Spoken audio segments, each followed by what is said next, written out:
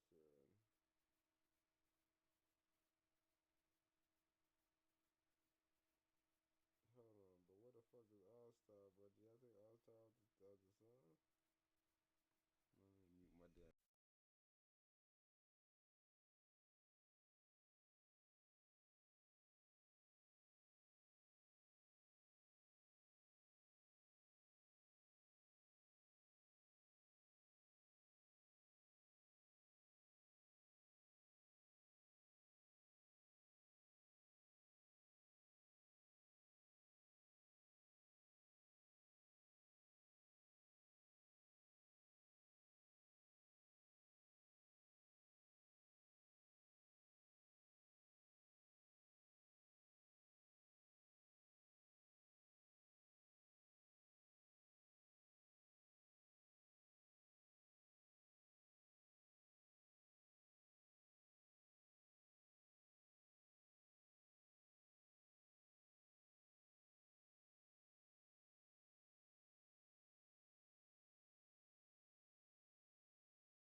I move chickens.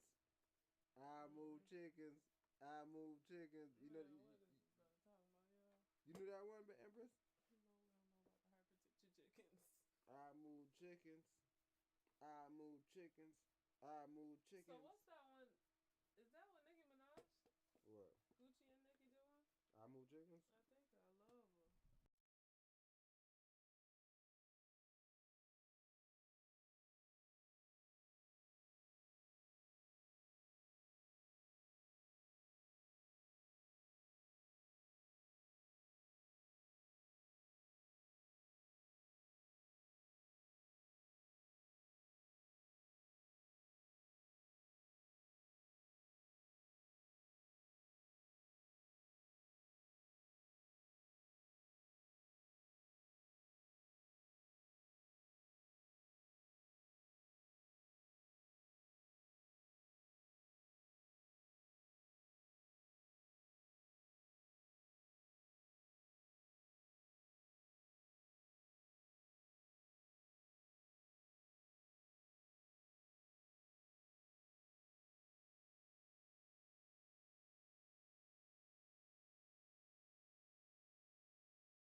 check out our latest videos under the live tab. Also, if you enjoyed the video, remember to share it and like the video. You good? Okay, like the video and share it with your family and friends. In addition to that, if you are not subscribed already, go ahead and click that button if you enjoyed this video. So yeah, like, comment, share, subscribe. Hey, if you do have any feedback, go ahead and get in that comment section. Until then, stay black, balance, logic, and no